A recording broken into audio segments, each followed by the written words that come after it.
¿Cómo podemos percibir, tolerar, respetar y aprender de aquello que no siempre nos es tan evidente?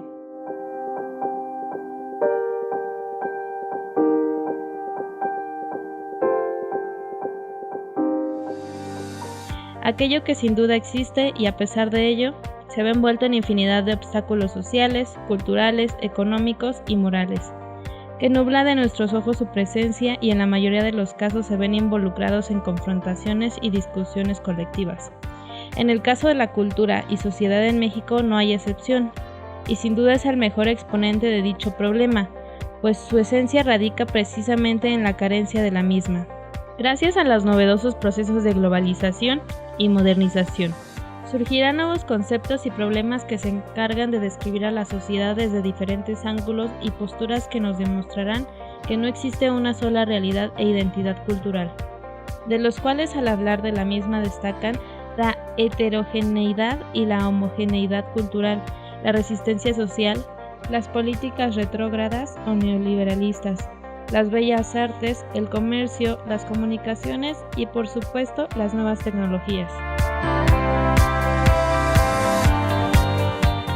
El Estado mexicano, la sociedad que lo conforma, su diverso carácter cultural y el sendero político que se ha ido forjando son un producto manufacturado por el motor económico de la globalización y el sistema capitalista, que con el paso de los años se ha ido abriendo paso como todo un gigante flamante y novedoso, sobresaliente y atesorado por los sectores más beneficiosos de su modus operandi, en el cual las empresas privadas y extranjeras con frecuencia establecen no solo nuevos modelos económicos, ideologías y políticas, sino que, como diría Timothy Heyman, más que un proyecto político o ideológico, la globalización es para muchos el efecto natural de dos procesos antiguos, el comercio y la innovación tecnológica. Hay quienes la culpan de todos los males, pero si la economía mundial ha estado de capa caída es por otras razones. ¿Saldrá bien librado nuestro país de esta coyuntura? Podemos decir que no es únicamente un intercambio económico entre naciones, es el nacimiento de una nueva cultura, una interacción entre sociedades completamente diferentes, el nuevo portador de estatus y prestigio social, resultado de una serie de decisiones implementada por el programa del neoliberalismo. Es la consecuencia de las dinámicas económicas que conocemos ahora.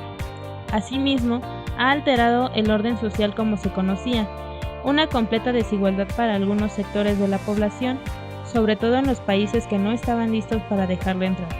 La mayor parte de estos problemas económicos son causados por la falta de integración en los mercados financieros y comerciales, aunque es bueno decir que además coincidimos con algunos de sus críticos, quienes la ven como un nuevo modelo de imperialismo, algo peor que el capitalismo, dominado exclusivamente por las clases dirigentes, donde la igualdad de oportunidades no es una opción. Es además una forma de control sobre la población, no solamente impulsando la oferta y la demanda, sino el consumismo por parte de sus practicantes, donde si no entras en el juego, tu vida termina y tienes que empezar desde cero a los pies de los que dominan este sistema económico.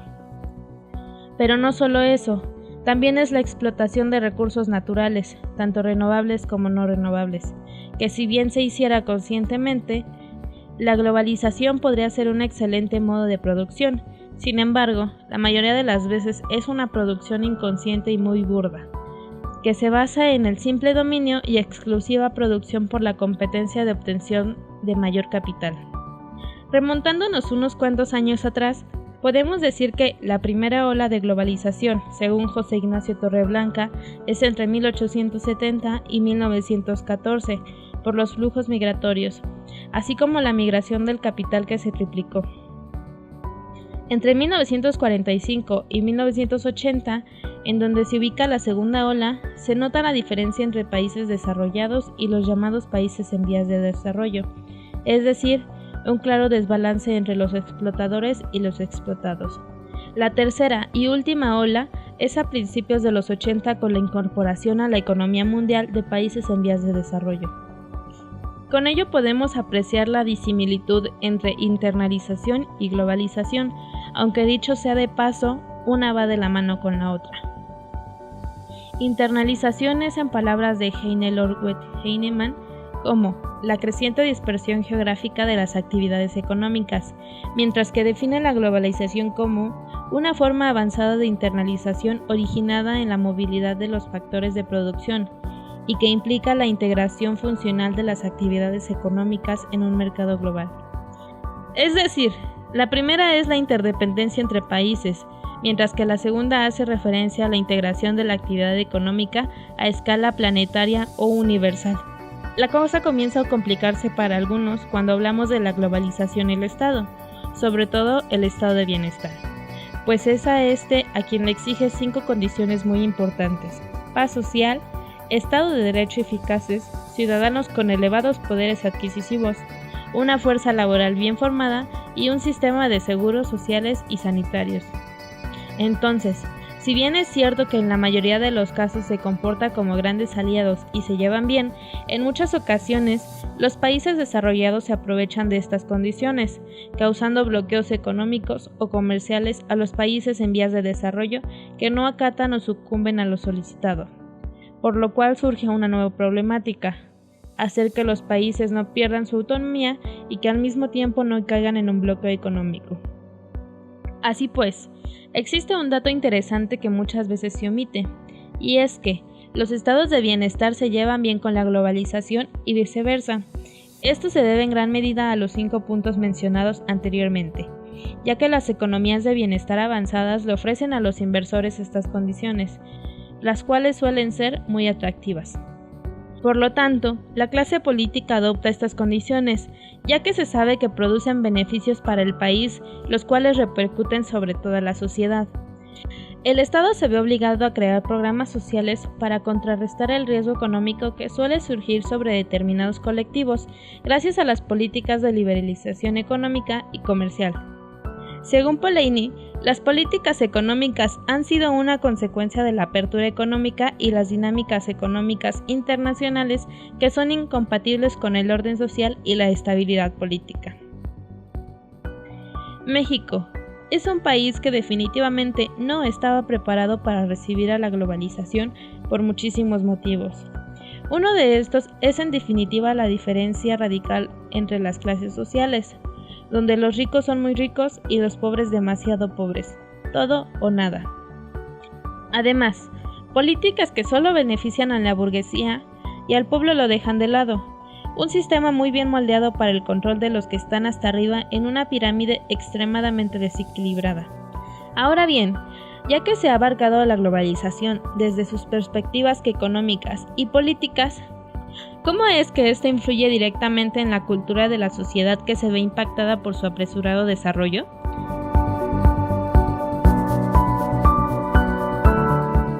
Para responder a esta pregunta es necesario que se analicen algunos de los factores más importantes y modificados gracias a los procesos de globalización en el ámbito tecnológico, político y económico, tales como las nuevas rutas comerciales y tratados entre naciones del mismo carácter, los periodos de migración cada vez más frecuentes gracias a la permeabilidad entre fronteras y, por supuesto, las coyunturas políticas causadas por el impacto global.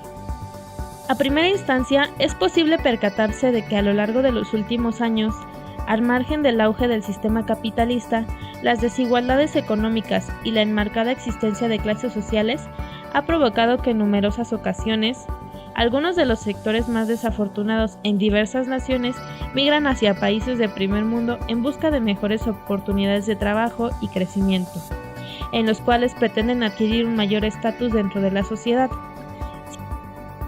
Sin embargo, el porcentaje de migrantes que logran cumplir dichos objetivos es escaso, ya que en el preciso momento en el que pisan tierras extranjeras y en la mayoría de los casos no llegan a las grandes y urbanizadas ciudades, sino que por el contrario, llegan a las localidades más lejanas al centro del país, como en el caso de México. Del mismo modo, chocan con dichas localidades a lo largo de su trayecto de ida y vuelta. Gracias a ello, y con el paso del tiempo, contando a aquellos que logran asentarse y a otros tantos que dejaron sus huellas al momento de emprender su viaje, se verá existente un choque entre culturas. Dicho choque fomentará la heterogeneidad dentro de las comunidades más expuestas a estos encuentros y, en casos más extremos, la pérdida de su antigua identidad cultural. Como en el caso de algunas comunidades indígenas, que al ser expuestas por arduos periodos de tiempo a culturas diferentes y extranjeras, manifiestan su impacto en el sector juvenil de diversas comunidades, provocando conductas de rebeldía en los mismos, que poco a poco los irán alejando de un proceso de endoculturación tradicional, esto es, perderán interés en aprender las viejas costumbres y tradiciones de su pueblo. Del mismo modo, pasará con sus lenguas y creencias, y se verán encaminados hacia nuevas modas impulsadas por la globalización, nuevas concepciones de su ámbito social, como aquello portador de un lenguaje cada vez más compuesto por modismos e interpretaciones propias de otras regiones. De la misma manera, sucede con las ciudades más urbanizadas y modernas alrededor del mundo, como en el caso de la Ciudad de México, permitiéndonos observar cada vez más desfragmentadas a las sociedades que la conforman y al mismo tiempo homogéneas cuando de grupos sociales o tribus urbanas se refiere. Grupos que se ven unidos e identificados por gustos variados en música, arte, religión, deporte o moda. México es un país que ha presentado evolución cultural a lo largo de su existencia, desde la música, la moda, el cine y la educación. Primero era ropa impuesta por los hombres para las mujeres, luego comenzaron a vestir más elegantemente. Después eran faldas muy largas, pasando a través de los años y haciéndose más cortas en los 60s. Luego, ropa de diversos colores en los 80s, peinados muy alocados y atrevidos. ¿Cómo olvidar esos volúmenes puestos? Ya viendo un poco más en la actualidad, podemos apreciar cómo es un tipo de vestimenta al gusto y tradición. El cine, desde películas con los hermanos Lumière, quienes empezaron con esta gran empresa, hasta Chaplin, con su famosa película Tiempos Modernos, donde nos narra la transformación de las que ahora son las grandes ciudades. La época del cine de oro mexicano, donde reconocemos a grandes personajes que nos cuentan la vida en México, la diferencia de los estratos sociales, la desigualdad y la extrema pobreza de algunas familias mexicanas. Y por supuesto, las manifestaciones culturales de los hombres. En toda cultura hay una forma de manifestación musical. Su historia abarca todas las sociedades y ámbitos. La música de una determinada sociedad está estrechamente relacionada con otros aspectos de su cultura, como su organización económica, su desarrollo tecnológico, tradiciones, creencias religiosas, etc. Así pues, nació con el ser humano hace más de 50.000 años. Esto la hace una manifestación cultural universal. Algunas se vinculan a actividades intelectuales relacionadas a lo sobrenatural. Para el hombre primitivo, había dos señales que evidenciaban entre la vida y la muerte. Estas eran el movimiento y el sonido. Encontraban su música en la naturaleza y en su propia voz. Con el paso del tiempo, aprendió a crear sonidos con huesos, cañas, troncos, conchas y objetos rudimentarios. La música estaba principalmente basada en ritmos y en movimientos que imitaban a los animales, producida por instrumentos. En la música clásica, tomaremos en cuenta 4 aspectos torales del asunto: la composición, la interpretación, el público y la difusión. La tendencia destaca en la composición en México. La tendencia es que no hay una tendencia particular que predomine sobre los demás, y que el concepto clave en cualquier intento de definición es el eclecticismo. Crean música de sólidas y apretadas texturas instrumentales o vocales, tomando en ocasiones la guía de la importante escuela polaca del siglo XX.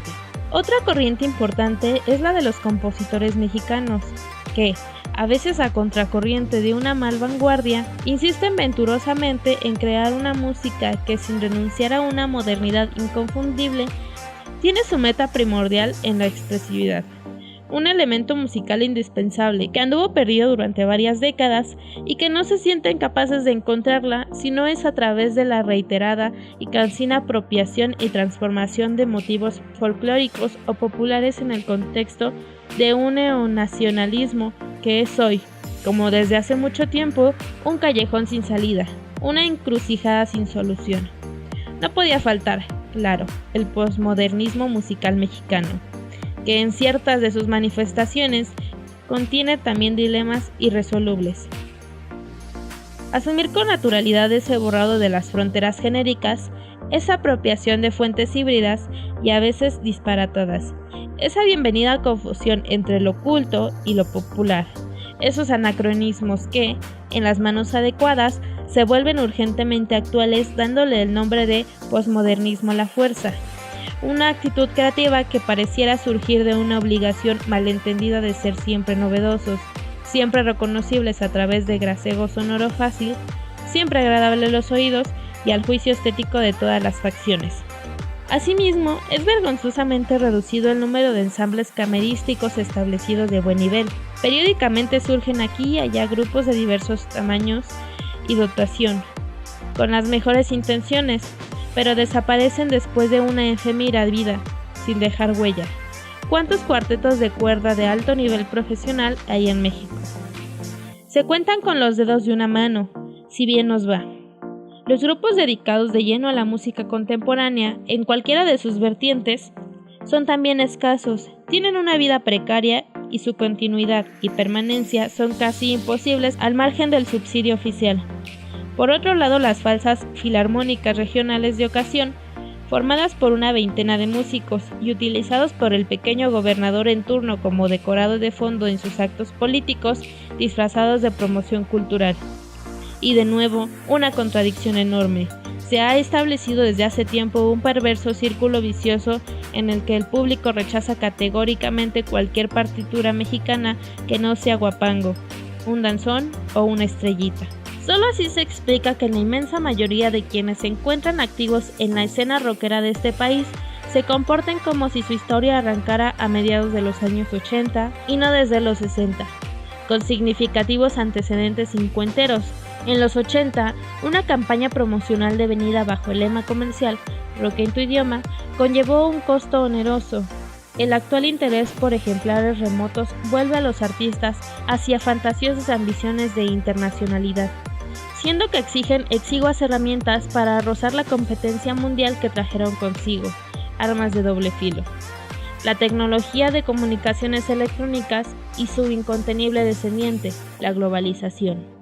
Numerosas letras de este género, personas que se identifican por su señal particular, identificados los unos a los otros como hermanos en conciertos. Las letras de estas son muy variadas, pueden ir desde una canción de amor, desamor, hasta una fuerte crítica social al gobierno. Un factor muy soslayado en el raquitismo lírico y musical de los años formativos del rock nacional fue el papel que jugó una radio mojigata y excluyente, que no contribuyó a informar a sus jóvenes escuchas sobre los orígenes y las historias de la aparente moda musical, la ignorancia prevaleciente entre los rockeros. Y por último, hablaremos sobre el pop, que como su nombre lo dice, es un género popular, hecha para las mayorías, que ha visto transformaciones a lo largo de los años, desde Madonna, la reina del pop, quien con su ropa y letras de canciones logró asombrar hasta la persona más liberal. ¿Quién podría imaginar alguna vez a una mujer usando un crop top de figuras tan atrevidas o canciones como Like a Virgin? Música que llegó hasta México y que transformó los pensamientos. Situaciones como la llegada del electropop con artistas como Halsey, K-pop con BTS, en fin, diversas en el pop que se han ido adoptando. Pero no solo con la música, sino con todo como se ha mencionado, las sociedades, las personas, sus pensamientos cambian a lo largo del tiempo, no son inamovibles y debemos entender que está bien cambiar con ellas, pero claro está que hay que tener una mente crítica para todas las circunstancias. Los cambios culturales en México y en todo el mundo son muy evidentes, la internalización se hace cada vez más fuerte y ahora somos la siguiente generación que verá muchísimos cambios. Es nuestro turno de hacer historia y registrarla, evolucionar con la sociedad en la que vivimos y aprender a vivir en ella.